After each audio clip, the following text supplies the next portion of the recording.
সহ প্রভাবশালী 400 জনের হিসাব জব্দ করতে লেগেছে 5 মাস। বিএফআইইউ এর ভূমিকা নিয়ে প্রশ্ন। অর্থ সরানোর সুযোগ দেয়া হচ্ছে দাবি অর্থনীতিবিদের। বলছে চিকিৎসা, হাসপাতালে থেকেও দেশবাসীর খোঁজ নিচ্ছেন বিএনপি চেয়ারপারসন, জানালেন মির্জা আব্বাস। পাঠ্য বই ছাপানো নিয়ে অনিয়ম, 5 বছরের জন্য নিষিদ্ধ প্রেসে মুদ্রণ। কাজ পেয়েছে শর্ত ভঙ্গকারী ছাপাখানাও। আছে বইয়ের বদলে অন্য কাজ করার অভিযোগও।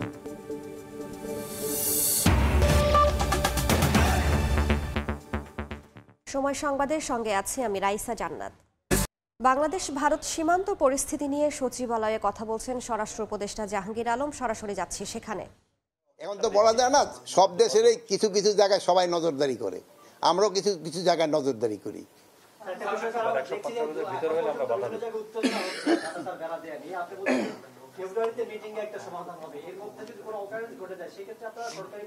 এই জন্য অকারেন্স না ঘটে, এই জন্য তো আজকে ফরেন মিনিস্ট্রিতে বলা হয়েছে, গতকাল ফরেন অ্যাডভাইজার আজকে ইসেরে ডেকে ফরেন সেক্রেটারি অথবা ফরেন অ্যাডভাইজার ইন্ডিয়ান হাই কমিশনারকে ডেকে বলবে।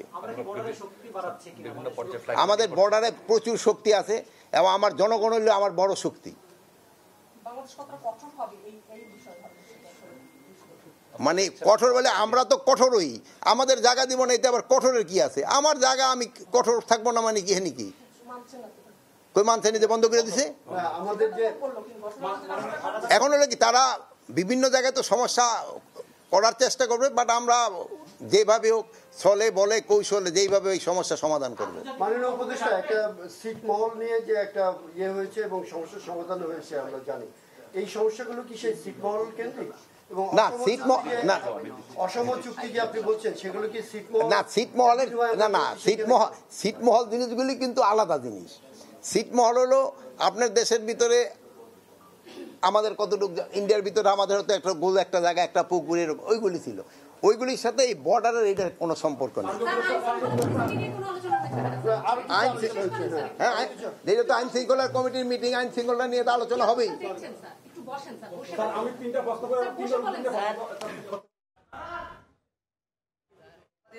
এই ধরনের ঘটনা ছড়া যাচ্ছে, আপনাদের ছিল সেখানে মানে ঝামেলা হচ্ছে। হ্যাঁ, এই যে একেবারে না এটা একেবারে চরম অবনতি, এটা আমি বিশ্বাস করবো না। এত চরম অবনতি রইলে তো আমরা এখানে ঢুকতে পারতাম না সবাই। হ্যাঁ, পরিস্থিতি মাঝে মাঝে তো ঘটনা ঘটছে। আর হয় কি, এক সময় হইতে যেসব এর আগে তো এই মন্ত্রণালয়ে চাকরি করছি, এত টিভি, এত ক্যামেরাম্যান এত ছিল না। এখনো কোথাও একটা আওয়াজ হইলেই কিন্তু আপনারা ফট করে জানা যান। আগে হলে এত জানাজানি হইতো না, ঘটনা ঘটে যেত। কিন্তু এখন যেহেতু জানাজানি হয় বেশি, ছোটোখাটো বড় ঘটনা ঘটে যেতেছে। তাই আপনি শেষ করি, আপনারা এইগুলি জানাচ্ছেন দেখেই কিন্তু আমরা উপকৃত হচ্ছি এবং আমরা এটার সাথে সাথে আমরা অ্যাকশন নিচ্ছি এবং আমরা এটা অ্যাকশন নিচ্ছি। যদি আপনারা না জানাইতেন হয়তো জিনিস আরো বেড়ে যেত।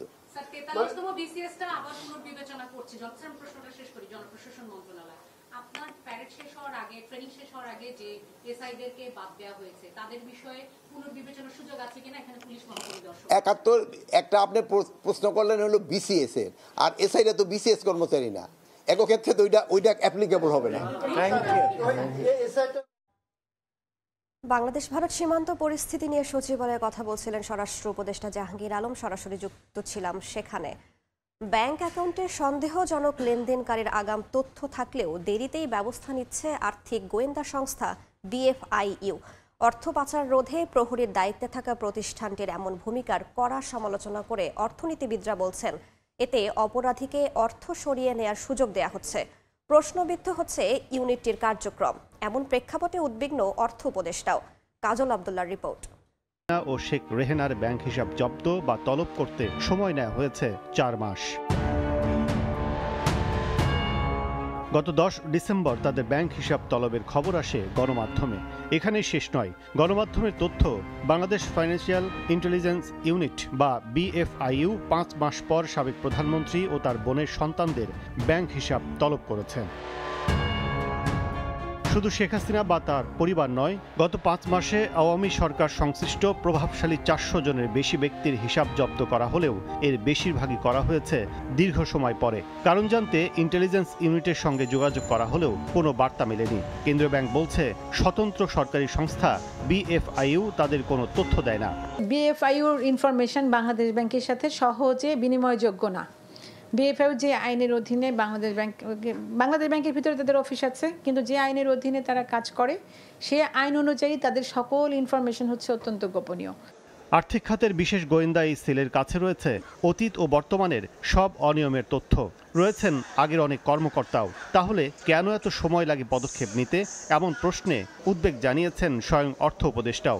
অনেকে বলছে লেট করে, এটা হচ্ছে বাংলাদেশ ব্যাংক তো বিএফআইইউ তো ওভারলোডেড, বা চট করে ওদের একটা কমিটি আছে, হুট করে কিন্তু গভর্নর আদেশ দিয়ে দেন ওকে করে, সে একটু দেখে রিপোর্ট করে যে ওরা আছে বা এসে দিচ্ছে না, একটু সময় লাগছে। অর্থনীতিবিদদের প্রশ্ন, তাহলে কি অবাধ তথ্য থাকার পরও সেফ এক্সিট অফ ফাইন্যান্স বা অর্থের নিরাপদ স্থানান্তর নিশ্চিত হওয়ার সুযোগ করে দিচ্ছে খোদ বিএফআইইউ সহ আইন প্রয়োগকারী সংস্থা? প্রবাবল সাসপেক্ট লিস্ট যেটা আছে, যারা এই কাজ করতে পারে, এই ধরনের লোক এই কাজের সাথে জড়িত, তাদেরকে তারা চেনে। সেই লোকগুলা সম্বন্ধে তারা যদি টাকাটা দেশ থেকে পাচার করে নিয়ে যায়, ওই অর্ডারটা দেওয়ার পরেও গভর্নমেন্ট ঘোষণা দিয়েছে আজকে, আপনি যদি 15 দিন বা 30 দিন পরে তার বিরুদ্ধে ইয়ে করেন, এটা কি হলো? নাথিং। এটাতে ফান করতেছে তারা জাতির সাথে। ব্যাংক হিসাব জব্দের তালিকায় মন্ত্রী, এমপি, পুলিশ, প্রশাসনিক কর্মকর্তা, ব্যবসায়ী সহ রয়েছেন সাংবাদিকও। কাজল আব্দুল্লাহ, সময় সংবাদ, ঢাকা। লন্ডনে চিকিৎসাধীন থেকেও দেশবাসীর খোঁজ খবর নিয়েছেন বিএনপি চেয়ারপারসন ও সাবেক প্রধানমন্ত্রী বেগম খালেদা জিয়া। শনিবার সন্ধ্যায় হাসপাতালে বেগম খালেদা জিয়ার সঙ্গে সাক্ষাৎ শেষে দলের স্থায়ী কমিটির সদস্য মির্জা আব্বাস একথা জানান। এ সময় তারেক রহমান উপস্থিত থাকলেও রাজনৈতিক কোনো আলোচনা হয়নি বলে জানান তিনি। লন্ডন থেকে শোয়েব কবিরের রিপোর্ট।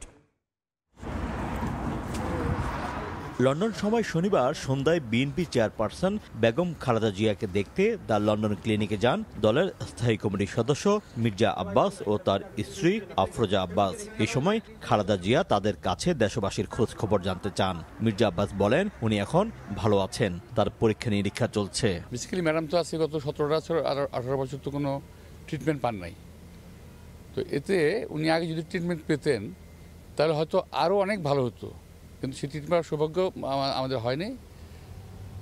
এই আওয়ামী সরকার, এই খুনি সরকার একটা ম্যাডাম এক কথায় বলতে আমি বলতে পারি যে ম্যাডামকে খুব অসময়ে অসুস্থ করে ফেলেছে। একটা মানুষ যতটুকু সুস্থ থাকা দরকার ওনাকে সুস্থ থাকতে দেওয়া হয় না ইচ্ছাকৃত। আপনারা শুনেছেন যে ওই সময় ম্যাডাম সম্বন্ধে খুব তির্যক ভাষায়, বাজে ভাষা বলা হতো যে উনি মনে করে মরে না কেন। তো আল্লাহ এখনও বাঁচিয়ে রেখেছেন ওনাকে এবং উনি এখনো ভালো আছেন। দীর্ঘদিন পর তারেক রহমানের সঙ্গে দেখা হওয়ার পরে রাজনৈতিক কোনো নির্দেশনা পাওয়া গেছে কিনা সে বিষয়ে জানতে চাওয়া হলে মির্জা আব্বাস বলেন এখন এই মুহূর্তে কোনো রাজনৈতিক নির্দেশনা পাননি। রাজনৈতিক কোনো কথা আমরা বলি নাই, তবে উনি আমাকে জিজ্ঞেস করেছেন যে দেশের বর্তমান অবস্থাটা কি আছে এখন। তো দেশের বর্তমান অবস্থা কি আছে এটা তো মাত্র আমি 2 দিন আগে আসছি, এখন এর মধ্যে খুব একটা পরিবর্তন হয় নাই। দেশে একটা নির্বাচনী কথাবার্তা হচ্ছে, এইটুকুই। জাতীয়তাবাদী মহিলা দলের সভাপতি আফরোজা আব্বাস বলেন দেশের বর্তমান অবস্থা জানার পাশাপাশি মহিলা দলের খবর নিয়েছেন বেগম খালেদা জিয়া। কেমন আছো, নাতি নাতনি ছেলেমেয়েরা কেমন আছে, তারপর দেশের অবস্থা কি, সবাই কেমন আছে, মহিলা দলের সবাই কেমন, সবার কথা জিজ্ঞেস করেছেন। কোনো রাজনৈতিক আলোচনা না, বাট সবার কথা জিজ্ঞেস করেছেন কেমন আছেন এবং দেশের কথা জিজ্ঞেস করেছেন সবাই কেমন আছে। শুক্রবার বেগম খালেদা জিয়া ও তারেক রহমানের সঙ্গে সাক্ষাৎ করার জন্য লন্ডন আসেন এই দম্পতি। সাক্ষাৎকালে চেয়ারপারসনের উপদেষ্টা ও যুক্তরাজ্য বিএনপি সভাপতি এম এ মালেক ও সাধারণ সম্পাদক কয়সর এম আহমেদ উপস্থিত ছিলেন। শোয়েব কবির, সময় সংবাদ, লন্ডন। অনিয়মের দায়ে 5 বছরের জন্য নিষিদ্ধ প্রেসে চলছে পাঠ্য বই ছাপানো। নিম্নমানের কাগজ ও কালি দিয়ে বই ছাপাচ্ছে এনসিটিবির শর্ত ভঙ্গের অভিযোগে অভিযুক্ত আরেকটি ছাপাখানা। কেবল তাই নয়, চুক্তি না মেনে আরেক ছাপাখানা তো পাঠ্য বই না ছাপিয়ে বাণিজ্যিক কাজ করছে। আব্দুল মোমেনের তোলা ছবিতে বিস্তারিত জানাচ্ছেন সাইফুল রুদ্র।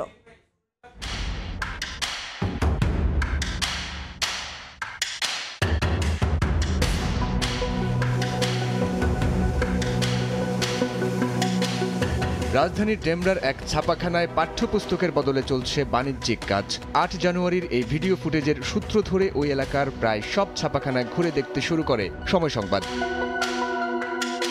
এক পর্যায়ে প্রমা প্রেস অ্যান্ড পাবলিকেশনসের প্রিন্ট রুমের সবশেষ ব্লকে ভিডিও ফুটেজে থাকা মলাটের স্তূপ দেখা যায়। এ নিয়ে প্রশ্ন করলে শুরুতে বিষয়টি অস্বীকার করেন প্রতিষ্ঠানের কর্মীরা, পরে ফুটেজ দেখালে স্বীকার করেন। আমাদের এখানে তো অনেক প্লেট থাকে, মানে ওই একজনে কিছু অল্প কিছু খাতা আর কি, ওটা প্লেটটা ছিল অপশন, ওটা বলে এক কর্মচারী উঠে ফেলে দিচ্ছে। একটু আগে বলতেছিলেন আপনি যে একজনের নেতা, সেই কে ফোর্স? না এটা না, একজনের মাধ্যমে এটা হয়েছে আর কি, নেতা হোক সে হোক, এটা আমাদের ভাই বেড়াদারে আর কি। আমাদের বলছে এটা অবসর পাইলে মানে সময় কাজ শেষ হলে পরে দিতে। এনসিটিবির সঙ্গে চুক্তি অনুযায়ী পাঠ্য বই ছাড়া এখন আর কোনো কাজ করার কথা না বৃষ্টির। তারপরও অন্য প্রতিষ্ঠানের জন্য খাতার মলাট কিভাবে ছাপানো হচ্ছে এমন প্রশ্নে কর্ণধারের দাবি, তার অগোচরে কাজটি করেছেন বাধাই মেশিনের ইনচার্জ আর কি, বাইন্ডিং মেশিনের। ও হঠাৎ করে আমাদেরকে না জানাইয়া রাত্রে কিছু কভার ও ছাপছে, আমি সাথে সাথে ওকে চেক করে দিচ্ছি। অন্যান্য ছাপাখানা ঘুরে দেখা গেছে নিম্নমানের কালি ও কাগজ ব্যবহার করে ছাপানো হচ্ছে পাঠ্য বই। নিয়ম ভঙ্গ করায় 2022 সালে সোমা প্রিন্টিং প্রেসকে সতর্ক করে স্ট্যাম্পে অঙ্গীকারনামা নিয়েছিল এনসিটিবি। এবার এই ছাপাখানাতে মানহীন কাগজের মিশ্রণের বিষয়টি হাতে নাতে ধরিয়ে দিলে সদুত্তর দিতে পারেনি কর্তৃপক্ষ।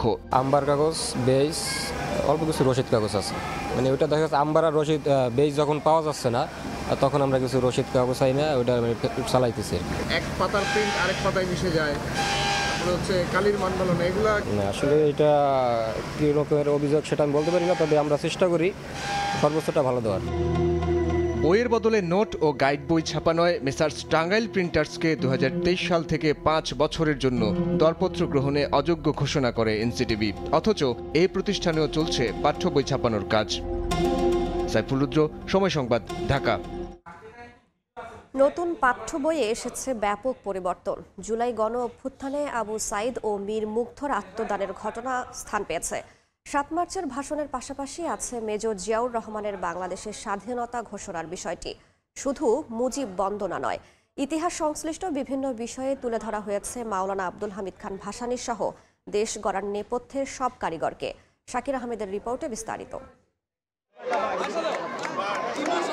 ছাত্র জনতার অভ্যুত্থানে শেখ হাসিনা সরকারের পতনের আগে এক যুগেরও বেশি সময় ধরে পাঠ্য বইয়ে ইতিহাস বিকৃতি ও অতিরঞ্জিত বর্ণনা নিয়ে যে আলোচনা সমালোচনা ছিল তা পরিমার্জন করে নতুন বছরের বই শিক্ষার্থীদের হাতে তুলে দিয়েছে সরকার। চলতি বছরের 5ম শ্রেণীর বাংলা বইয়ের 79 নম্বর পৃষ্ঠায় আমরা তোমাদের ভুলব না শিরোনামে জায়গা পেয়েছে জুলাই অভ্যুত্থানের শহীদ আবু সাইদ ও মীর মাহফুজুর রহমান মুগ্ধের গল্প।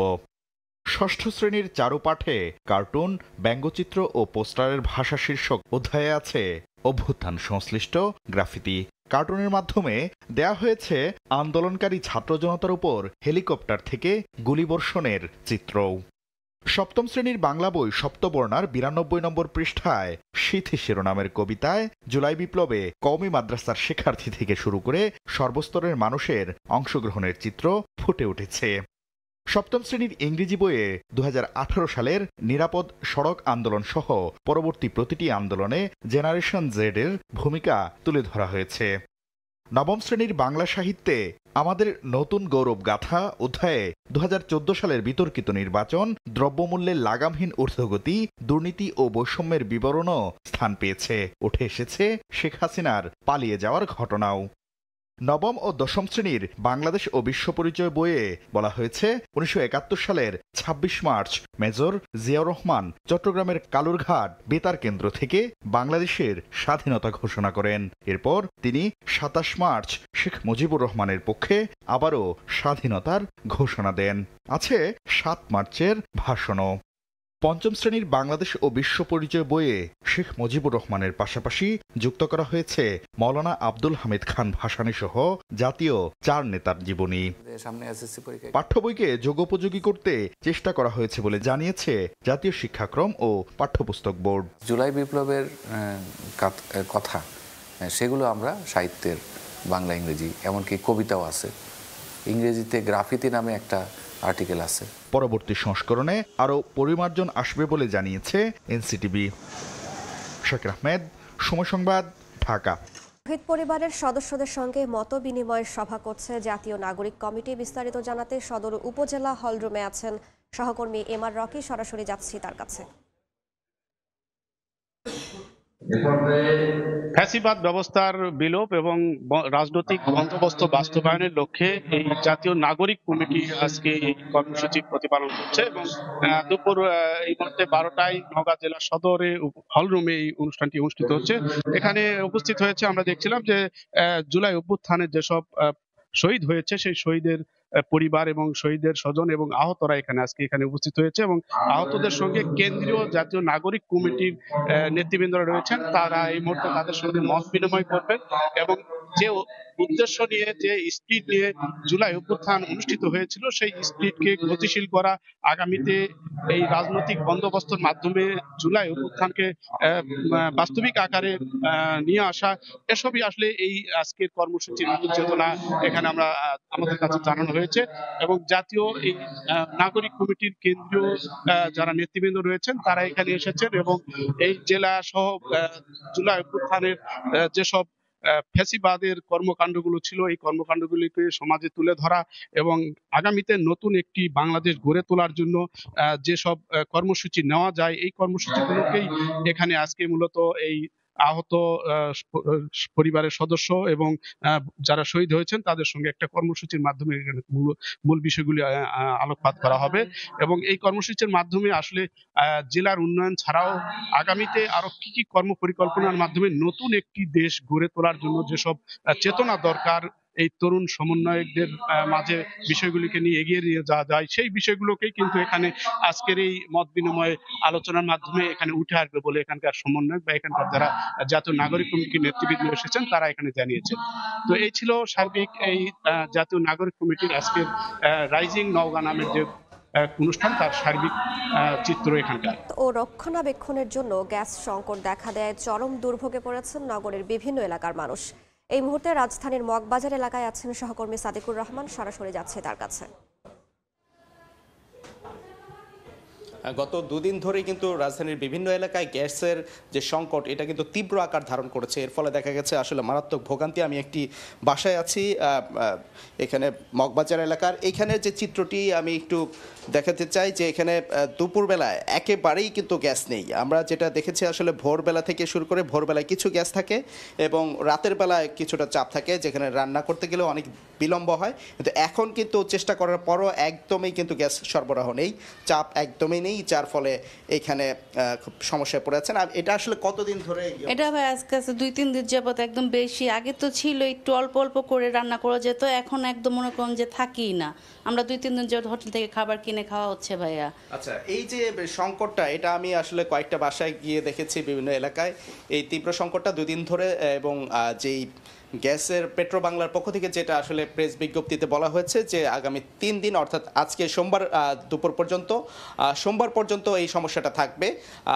এই সমস্যাটি যে থাকার ফলে দেখা যায় রাজধানীর বিভিন্ন এলাকার মানুষজন কিন্তু দেখা যায় রান্না একেবারেই করতে পারছেন না এবং এই আবাসিক বাসাবাড়ির যে মানুষগুলো তারা দেখা গেছে যে কেউ লাকড়ি দিয়ে রান্না করছে, আবার কেউ বা রান্না আবার একেবারেই বন্ধ থাকার ফলে হোটেলে গিয়ে খাওয়া দাওয়া করছে। এই বিষয়টা সংকটটা আমরা দেখেছি। আমরা গ্যাসের যে ব্যবস্থাপনা পরিচালক যিনি আছেন তিতাসের তার সাথে কথা বলার জন্য চেষ্টা করেছিলাম কিন্তু তাকে ফোনে পাওয়া যায়নি। তবে আমরা বিভিন্ন সূত্র থেকে জানতে পেরেছি খুব দ্রুতই এই সমস্যাটি সমাধান হবে এবং এই ত্রুটি মেরামত এবং সরবরাহ এবং মেরামতের যে কাজটা চলমান আছে সেটা খুব দ্রুতই নিরসন হলে এই যে গ্যাসের চাপ সেটা আবার ফিরে আসবে এবং সমস্যা সমাধান হবে। এই ছিল এখান থেকে সবশেষ তথ্য। সময় সংবাদ, দেশের বাইরের খবর। যুক্তরাজ্যের সিটি মিনিস্টার টিউলিপ সিদ্দিককে বরখাস্তের দাবি জানিয়েছেন দেশটির প্রধান বিরোধী দল কনজারভেটিভ পার্টির প্রধান কেমি ব্যাডেনটস। রোববার ব্রিটিশ সংবাদ মাধ্যম বিবিসির এক প্রতিবেদনে বলা হয় ব্রিটিশ প্রধানমন্ত্রী কিয়ার স্টারমারের কাছে ট্রেজারি মন্ত্রী টিউলিপ সিদ্দিককে বরখাস্ত করার আহ্বান জানিয়েছেন সংসদের বিরোধী দলীয় নেতা কেমি ব্যাডেনটস।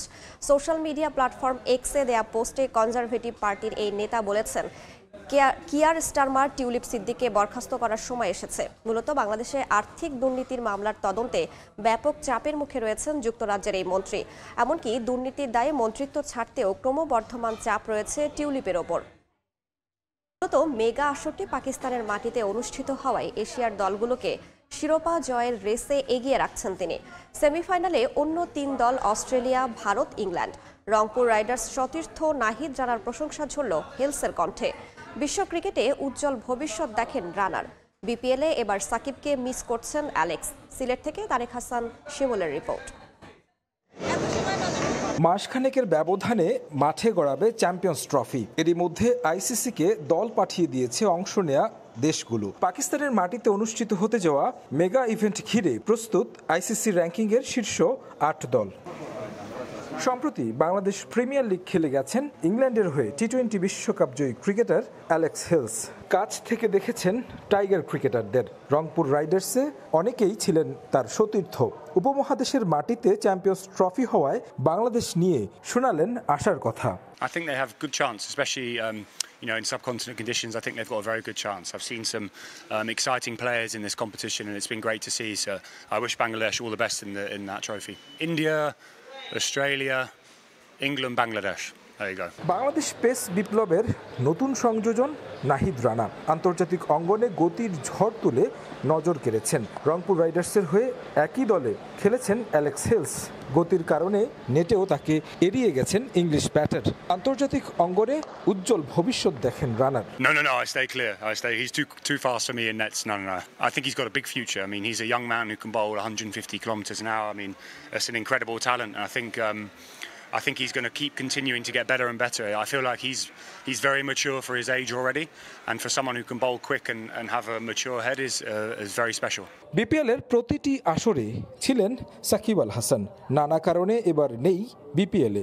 অবৈধ হয়েছে বোলিং অ্যাকশন। হেলস খেলেছেন সতীর্থ হয়েও এই আসরে মিস করছেন তাকে। Yeah, he's an incredible player, and it's a shame not to see him. He's been one of the best players in world cricket for the best part of 20 years. So, shame not to see him. I was with him recently in T10, so caught up with him then, but hopefully he can play again. বাংলাদেশে সমর্থকদের ভালোবাসায় মুগ্ধ Alex Hales বারবার আসতে চান লাল সবুজের দেশে। Amazing. I mean, the crowds here. Tarique Hasan শিমুল, সময় সংবাদ, সিলেট। এ পর্যায়ে শীর্ষ সংবাদগুলো জানিয়ে দিচ্ছে আরেকবার। সীমান্তে কঠোর অবস্থানে বাংলাদেশ। ভারতের কাঁটাতারের বেড়া নির্মাণের ব্যাখ্যা চাইতে হাই কমিশনারকে তলব করবে ঢাকা। 150 গজের মধ্যে কোনো অবকাঠামো নয় বললেন উপদেষ্টা। চিকিৎসা হাসপাতালে থেকেও দেশবাসীর খোঁজ নিচ্ছেন বিএনপি চেয়ারপারসন, জানালেন মির্জা আব্বাস। এই ছিল সময় সংবাদের, সঙ্গেই থাকুন সময়।